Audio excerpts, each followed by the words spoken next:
All right, today in class we're going to cover the 9.ICR.1.2 content, and that's about, first and foremost, that conflict is an uncomfortable, unavoidable part of life. At some point in time, you're going to have conflict in any kind of relationship that you have with anyone, whether it's a friend, a family member,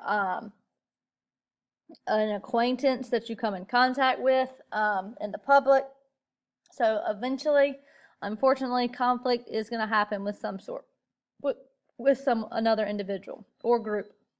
And of course, when confronted with conflict in a loving relationship, you want to make sure that you use healthy methods of dealing with it so that the relationship can continue to grow after the conflict, so that you don't keep getting stuck in the rut of going back and forth to it.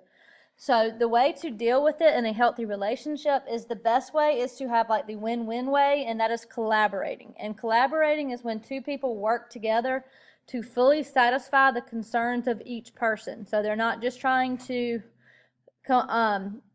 fix the needs of one, they're trying to fix the needs of both. A way of dealing with it, another way is accommodating, but this conflict is considered a lose-win because one person is giving in to the other person. And if sometimes accommodating can be a good thing because it's just easier to accommodate and move on. But at the end of the day, if the same person is always accommodating, the same person is always technically the lose person, resentment can build up in the relationship, which can lead to more conflict down the road and more problems down the road because the same person's not accommodating each time.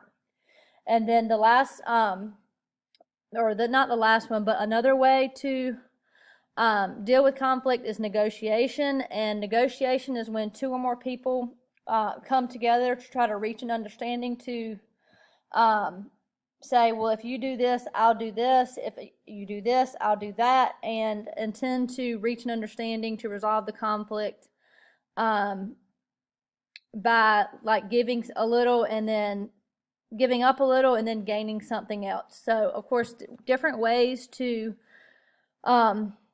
deal with healthy methods of dealing with collaboration or conflict, are collaboration, negotiation, compromise, and cooperation. So I'm going to go ahead and go over the assignment with you today. It's a discussion board post, and it says all relationships end with conflict. We all have disagreements with people we come in contact with. Discuss what it means to deal with a conflict in a win-win way. Discuss what it means to resolve an issue in a lose-win way. And then finally, discuss which method is the best practice and why, and explain your answers in complete sentences. So just make a post and you are finished with this assignment. If you have any questions, let me know.